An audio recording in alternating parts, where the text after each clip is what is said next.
I used to think every family had strange traditions. Ours began every June, the moment school ended. My parents would smile, pack my suitcase, and tell me I was so lucky because I got to spend the entire summer with my Aunt Diane in another state. Meanwhile, my younger brother, Ethan, stayed home. A week later, family vacation photos would appear online. Disney, Yellowstone, Hawaii, cruises, ski resorts, every single year. 9 summers, 9 vacations, 9 family albums where I didn't exist. Whenever I asked why I couldn't go, Mom would kiss my forehead and say, "Your aunt gets lonely, you're helping family." I believed her when I was 8. I questioned it when I was 12. By 16, I knew she was lying.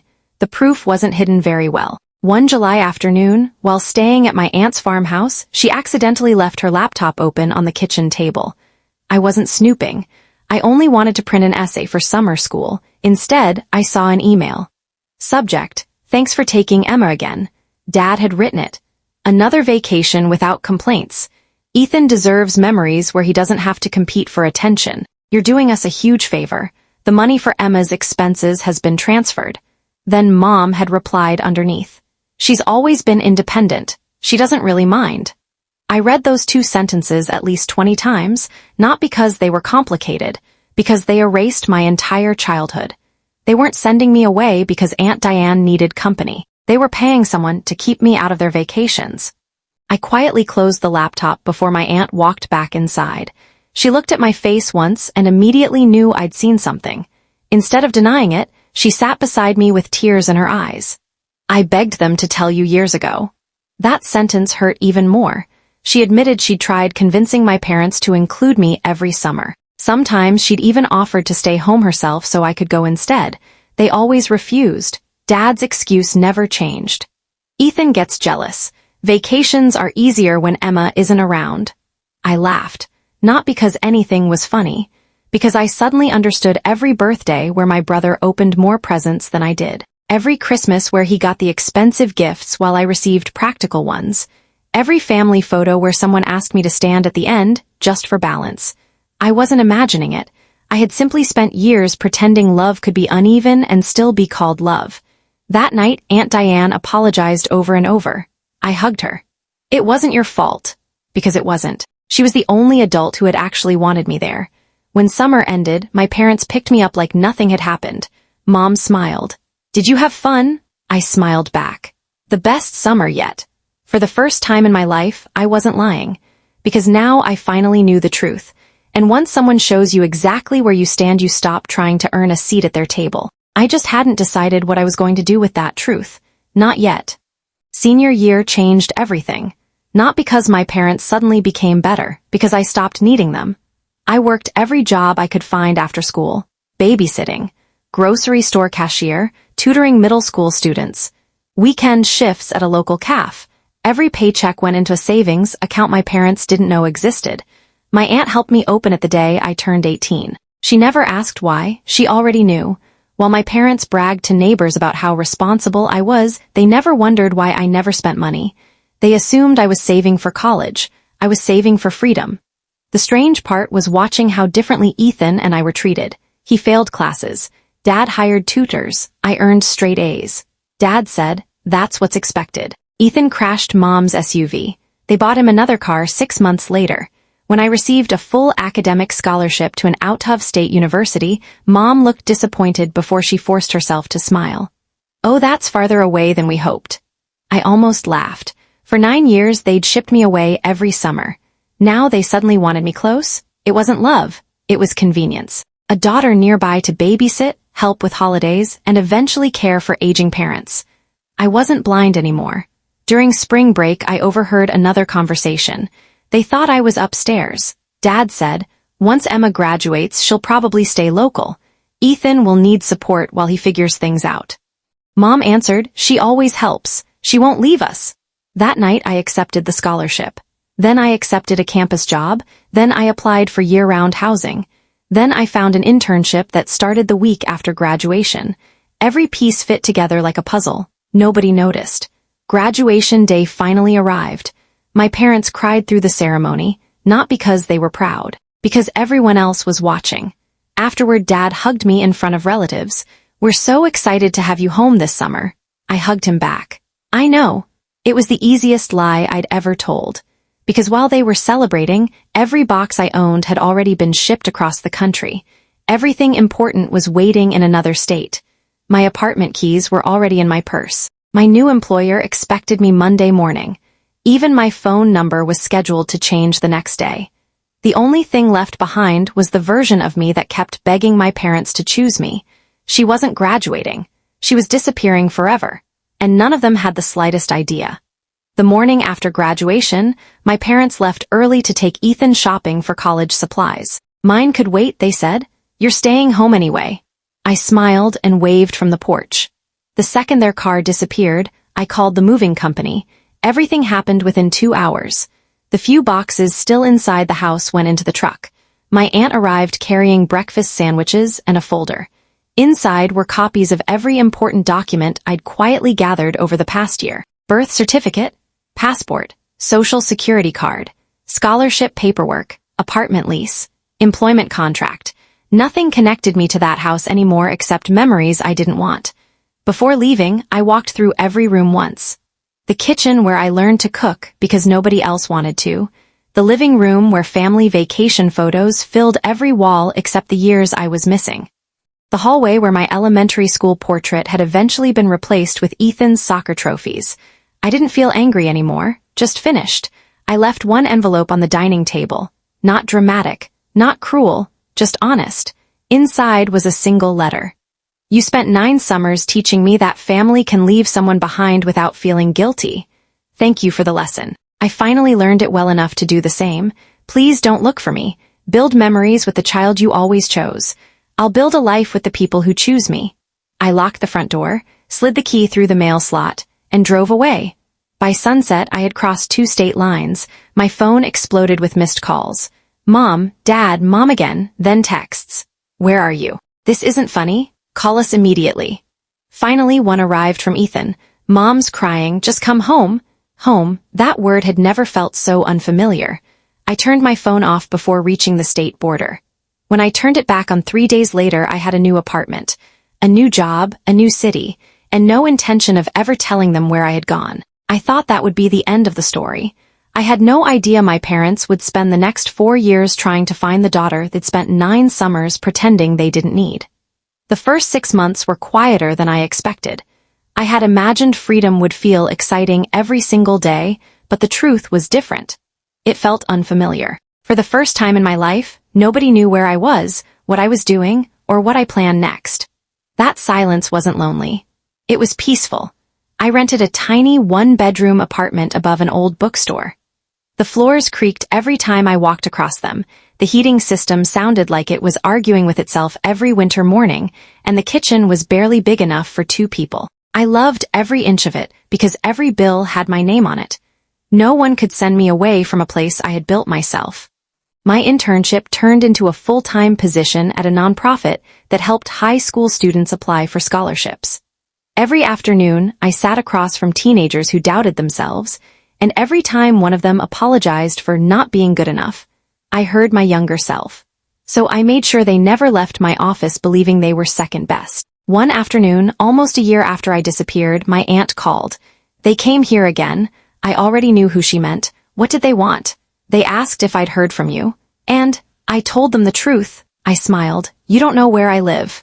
I don't. That had been our agreement from the beginning. She knew the state but never my address. If my parents pressured her, she couldn't accidentally reveal something she didn't know. They looked different, she continued quietly. Different how? Your mother cried. I stared out my apartment window. 9 years. She hadn't cried when they packed my suitcase every June. She hadn't cried when I spent birthdays with my aunt because a vacation couldn't be rescheduled. Now she was crying because I had left. There was a difference between missing your child and missing access to your child. I wasn't sure which one she felt. A few weeks later, my aunt mailed me a newspaper clipping. It wasn't from the news. It was the community section. My parents had placed a message.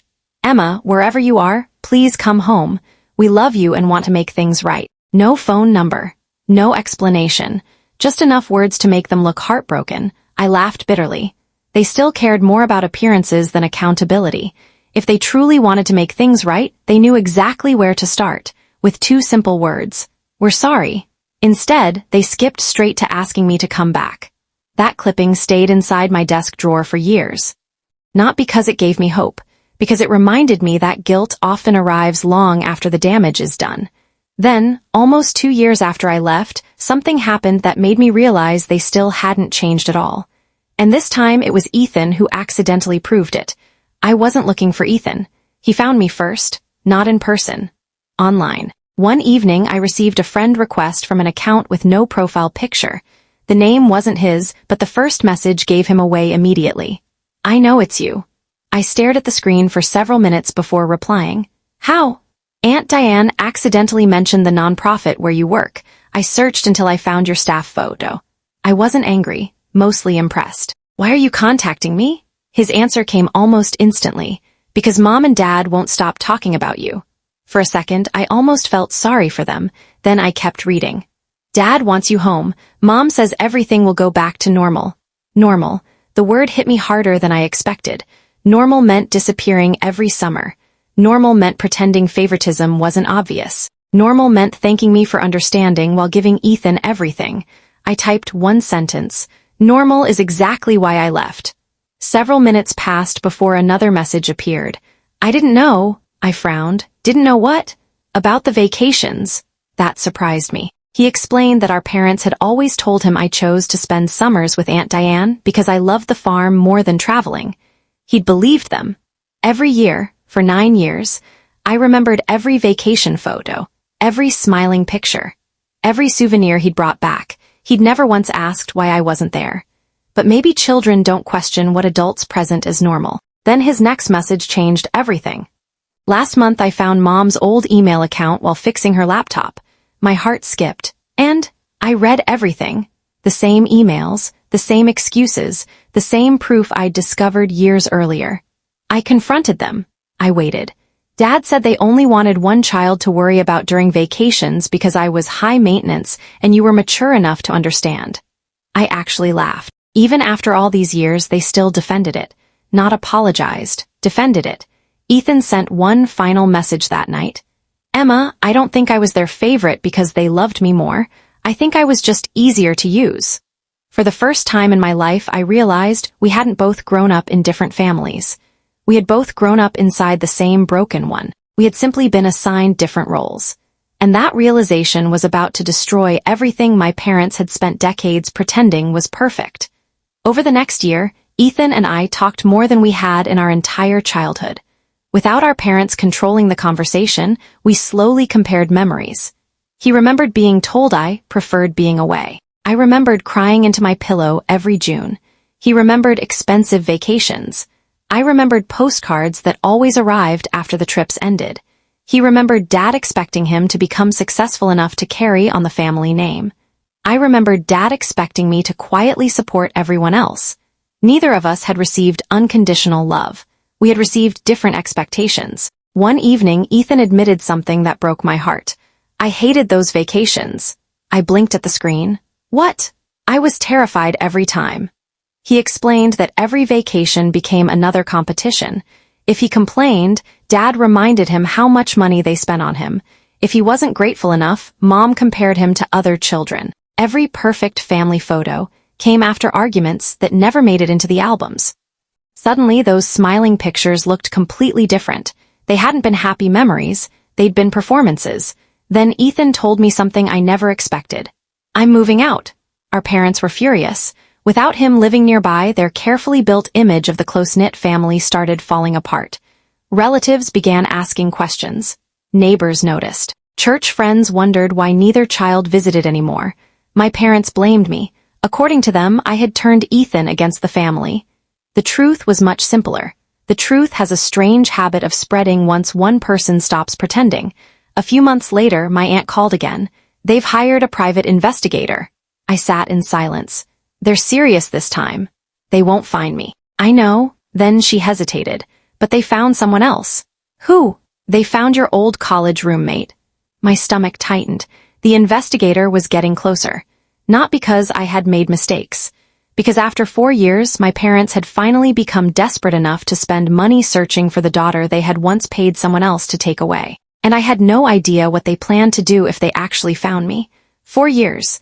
That was how long it took them. Not to understand what they had done.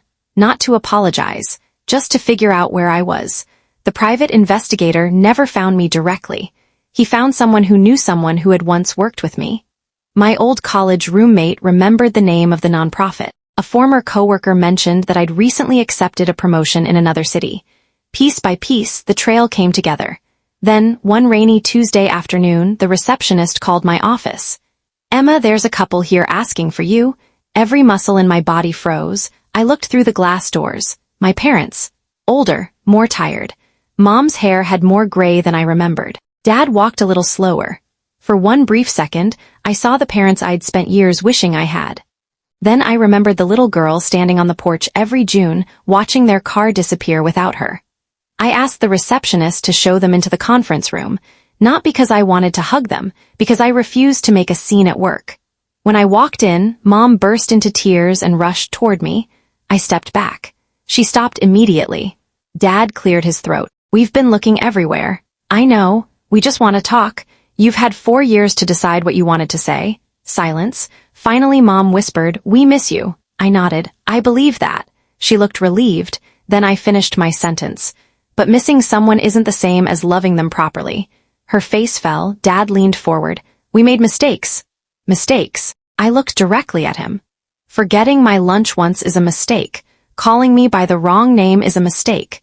Sending your daughter away every summer for 9 years while taking family vacations without her wasn't a mistake. It was a decision. You made it again and again and again." Neither of them argued, because they couldn't. Then Dad reached into his briefcase and placed a thick photo album on the table. "We wanted you to have these." I opened it. Every missing vacation, every smiling picture, every year I wasn't there. At the front was a handwritten note. "These memories never felt complete without you." I closed the album. "They looked complete enough when you were taking them." Dad lowered his eyes. For the first time in my life, he had no excuse left.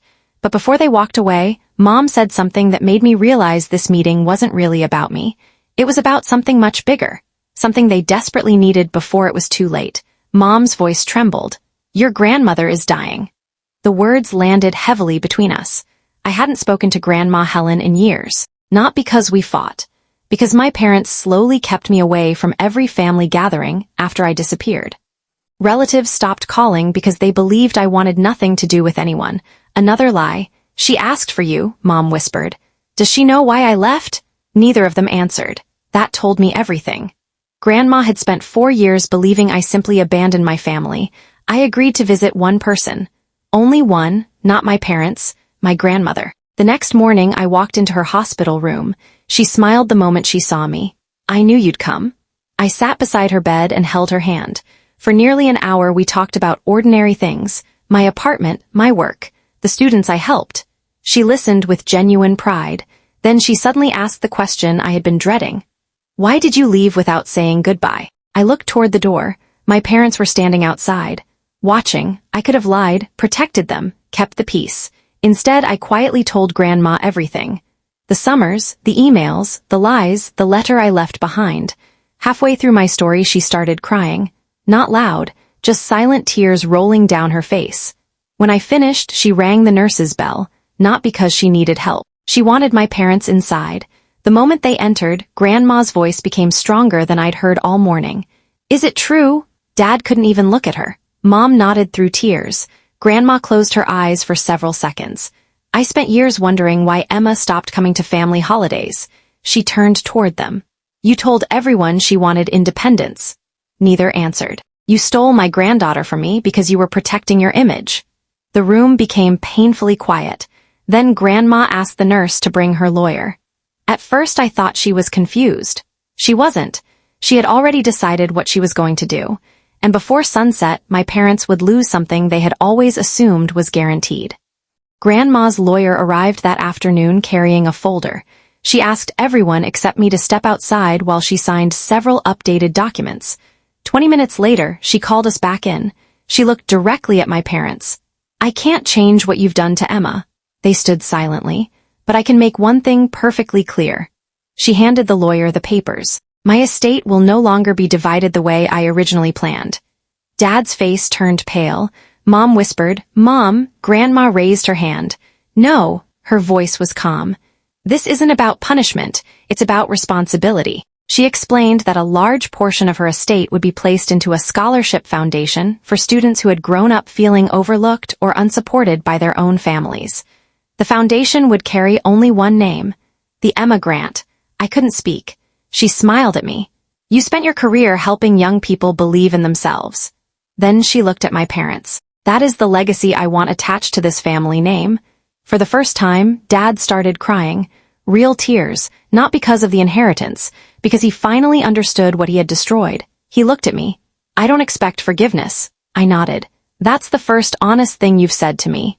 A week later, Grandma passed away peacefully. I attended the funeral. So did my parents. We stood only a few feet apart, but lived in completely different worlds. After the service, Dad quietly approached me. I know we can't undo the past. No, I'll spend the rest of my life wishing we could. I believed him, but belief and reconciliation are not the same thing. I didn't hug them. I didn't promise holiday visits. I didn't pretend everything was healed because it wasn't. Instead, I shook both of their hands. I hope you become the kind of parents you wish you'd been. Then I walked away, not with anger, not with revenge, with peace. A year later, the Emma Grant Foundation awarded its first scholarships. I stood on stage watching students whose families had underestimated them receive opportunities they never thought possible. As the audience applauded, I realized something. My parents had spent 9 summers trying to erase me from their family memories. Now my name would help thousands of young people build futures of their own. They eventually found me after 4 years, but they never got their daughter back. Because the little girl who waited by the window every June had finally found the family she deserved by building it herself.